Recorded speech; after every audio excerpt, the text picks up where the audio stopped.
de datos, entre la impunidad y también la complicidad en estos casos de asesinatos a niños, pues, y como bien decía Arturo, o sea, en muchos tenemos claramente indicada la causa. Hay un manejo en las actas del sector salud y después vemos las actas de justicia y no hay una enorme zona gris. No sabemos, ¿sabes? Y después vienen estos fenómenos de las fosas, que no podemos ni siquiera definir si es hombre o mujer, por la enorme brutalidad de la violencia, de segregar, romper cuerpos, que genera fenómenos. Lo toco porque es algo que a mí siempre me simbra, la realidad de estas 21,000 personas no localizadas, imaginar lo que yo llamo, otras personas han llamado, los duelos sin cuerpo, mete otra dimensión. ¿Cuál es la violencia que viven las familias que están buscando al desaparecido y cómo impacta sus entornos más privados y que desestructura las organizaciones no solo públicas y privadas? Y concuerdo contigo, o sea, la interrelación entre la institución institucional y los espacios sociales más íntimos está interrelacionado. Es en sí la complejidad de comprender el fenómeno desde algunos marcos explicativos teóricos y después de eso ver qué información o variables podrían explicar, pero no podemos construir una causalidad si no lo comprendemos, y creo que ahí estamos mucho antes, por lo menos en mi caso, comprenderlo para medirlo, dimensionarlo y construir un índice. Creo que estamos en una situación que hace evidente que no es la medición ni la comparabilidad, tiene que ver con una comprensión, y creo que nos falta mucho de comprensión de las violencias. Obviamente, nos decía Francisco, ya lo tomó, la desigualdad, sí, Francisco Gómez, la dimensión económico-educativa, bueno, estructura macrosocial que está alrededor de las violencias, pero obviamente no son suficientes para explicar. Recientemente algunos trabajos buscando cuáles variables podrían ser explicativas de el no tener la vulnerabilidad de las violencias. Y no es la escolaridad, es el empleo de las mujeres empleadas con ingresos arriba de 3 salarios. Parece ser que hay un elemento real que tiene que ver con la calidad de empleo que tienen las mujeres, que las protege mucho más en términos de ser violencias, de todo tipo de violencias. O sea, también tenemos esta pregunta: ¿qué es lo que ha evitado que nosotros no hemos sido víctimas de violencias, no solo letales, en violencias en todo sentido? Bueno, tiene que ver también con territorio, espacio laboral, estructuras, ¿no? Entonces, bueno, obviamente, nuevamente es evitar la tentación de encontrar una causalidad que pueda esconder esta dimensión múltiple. Bueno, un poco, Iván, lo que yo trato de argumentar es que no podemos atribuir las violencias solo a una variable, ¿no? Al crimen organizado. Eso es un poco donde surge mi pregunta. O sea, uno, ¿qué tan violentos somos? Y dos, ¿cuáles son? ¿Qué entendemos por violencias? Y tres, si podemos atribuirle esta narrativa oficial o narrativa pública de que se debe al crimen organizado. Yo tengo la impresión de que, independientemente del evento 2008-2000, que se ve, ya estamos en un proceso de incremento de violencias de todo tipo. Obviamente la violencia de género, la violencia de noviazgo, etcétera, la violencia que se da por las relaciones privadas, ¿no? Ya estaba en el proceso. Y creo que la tendencia estaba. No se debe a eso y no la podemos atribuir. Incluso el homicidio doloso y culposo. Y por eso hay esta pregunta en términos, ¿cómo comprendemos que todas las violencias, el robo en la calle, que sin duda comparto con Arturo, es de una magnitud, o sea, brutal, o sea, que creciente, pero articulado después el robo culposo, que es el homicidio, o el robo con mano armada, etcétera. Entonces está interrelacionado. Yo obviamente creo que no podemos aceptar no podemos conformar que todo se debe a que hay una guerra del crimen organizado.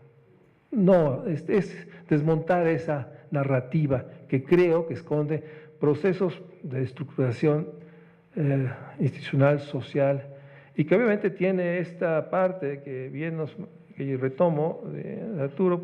Obviamente las transformaciones sociales y económicas que se han visto, sería muy interesante hacer análisis, digamos, en la época del desarrollo estabilizador, las violencias, cómo se comportan. Pero nuevamente estamos tratando de explicar un fenómeno de una complejidad y buscando ciertas asociaciones narrativas, y tenemos el problema de los datos, no tenemos series de tiempo.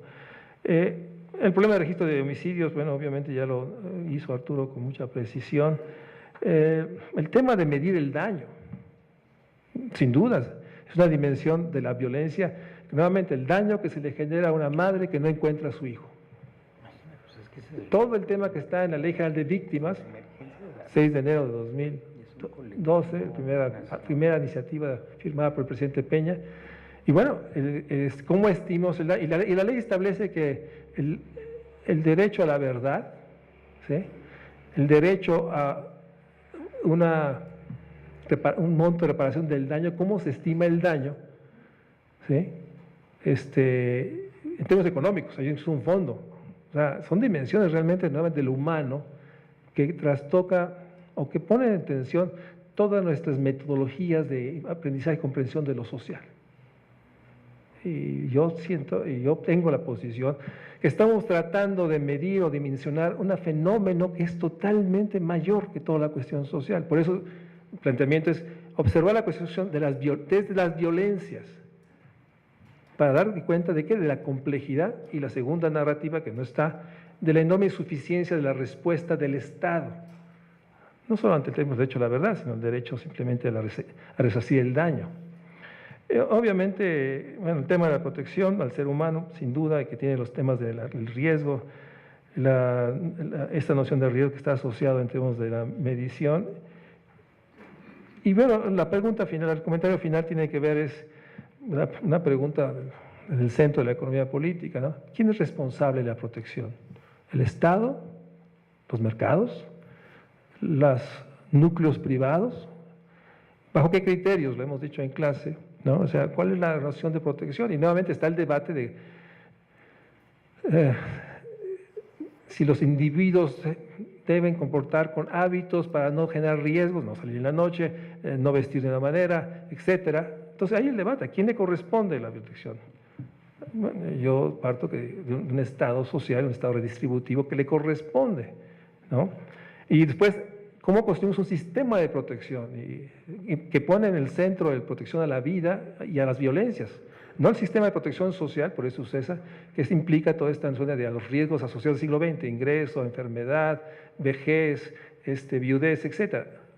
Por eso trato de significar que esta noción no incorpora, y obviamente, y bueno, la violencia política, pues bueno, está ahí, y obviamente pues plantea el tema de cómo comprender el fenómeno.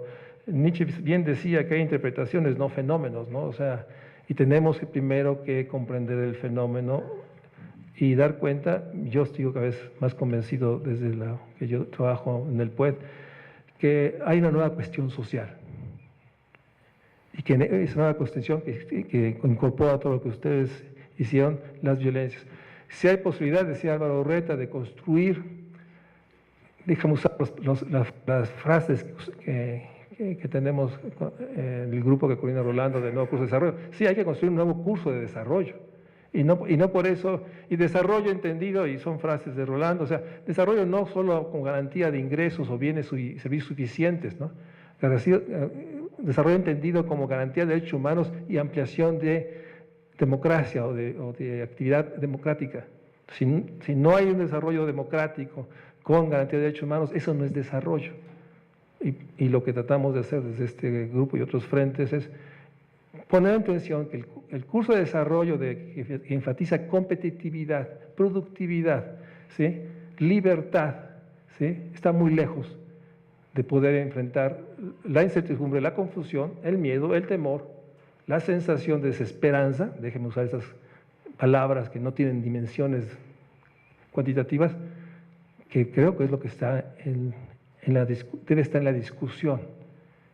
Y creo que desde las violencias podemos ser evidente la urgencia de hacer más rápido y reconocer, que sería mi última afirmación, que nos falta mucho para comprender la cuestión social del siglo XXI. Gracias.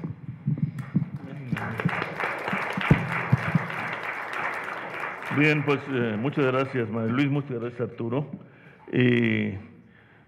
Como, bueno, lo dijo Germán y de otra manera Álvaro Urreta, pues sí es una línea de reflexión, de discusión a la que tenemos que darle seguimiento, bueno, haciéndonos cargo de su complejidad y, si entendí bien, Arturo, y eso suena como irónico o paradójico, de su novedad. Es un fenómeno para el que no estábamos preparados como sociedad. En el extremo, la manera como se aborda la problemática del Estado, de su intervención o no, de su responsabilidad o no, pues da cuenta de eso, de una impreparación despampanante de los actores frente al fenómeno, lo que decía, ¿no?, Arturo. ¿Quién fue? Fue el Estado. Acto seguido, Estado, protégeme. No, bueno. No, si fue el Estado, nosotros tenemos un Estado criminal entre manos y lo que hay que hacer es o irse o cuidarse o acabar con él. Pero no puede uno decir que el Estado es un Estado criminal al que le exigimos protección. Pero a eso nos hemos dedicado. Digamos, el caso más extremo, por ahora, es Ayotzinapa, ¿no? La manera como los observadores, los defensores de los derechos humanos, y luego, desafortunadamente, vergonzosamente para mí, los propios padres de familia, cambiaron su versión, cambiaron su actitud, y con ellos toda una cauda de opiniones que ni siquiera estaban en eso, ni siquiera han sido capaces de mencionar el peso enorme que aquí sí tiene la economía criminal. Difícilmente podemos entender lo que ahí pasó si no entendemos que en toda esa región hubo una transformación creativa de valor y destructiva de valores. Se llama amapola. Bueno, ese tipo de cuestiones igual yo les ya en otro momento, ¿no? Ok, violencia social, linchamientos, ¿no? No, pero violencia social también hubo con las autodefensas, ¿no? Y con los grupos de autodefensa que surgen, desaparecen y vuelven a surgir. O sea, sí hay demasiadas fronteras, demasiadas líneas, ¿no?, de demarcación, todas ellas porosas. Y hay cuestión demográfica, que es el cambio en la población, el predominio de las edades, digamos, de los jóvenes y de los adultos jóvenes, y la inexistencia o abatimiento de oportunidades y estímulos, ¿no? Es como las crisis lo que hacen es que destruyen valores que se juega uno en la bolsa, y valores personales y valores morales. Bueno, pues, ¿qué es lo primero que hacían los gángsters de los años 30 en los Estados Unidos? Después de un asalto, veían el periódico para ver si salían, ¿no? Todos ellos eran chavos, bueno, no todos, pero casi todos. Entonces, sí, en efecto, pues hay mucho de dónde cortar y de dónde asustarse, ¿no? Porque independientemente de que podamos o no dimensionar en una serie de tiempo la magnitud del fenómeno, sin esta serie de tiempo, que me parece que no vamos a poder construir nunca, el fenómeno es muy grande. Y el fenómeno es muy dañino. Y qué bueno que introdujo Arturo y María Luis el tema del daño, ¿no? Y de la necesidad de dimensionar el tema. De eso me parece muy, muy, muy afortunado. Bueno, pues les reitero mi agradecimiento.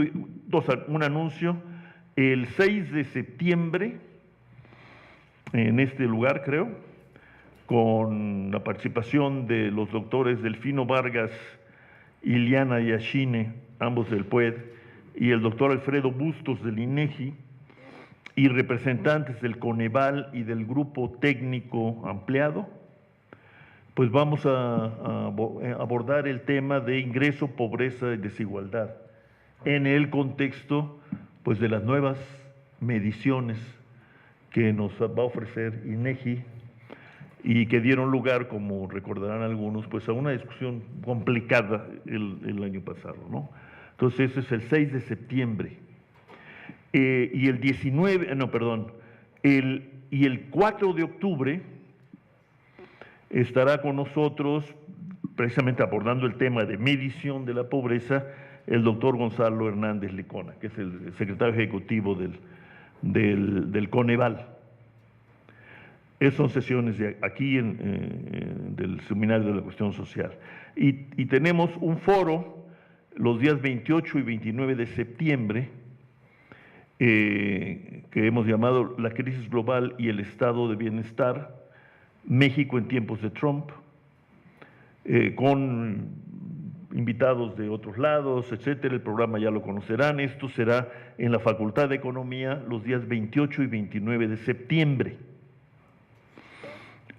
Trata de ser la continuación de un seminario que organizamos en 2014, Ignacio Perotini y yo, con este mismo tema, ¿no? Bueno, y el 18 y 19 de octubre tendremos nuestro seminario, digamos, anual.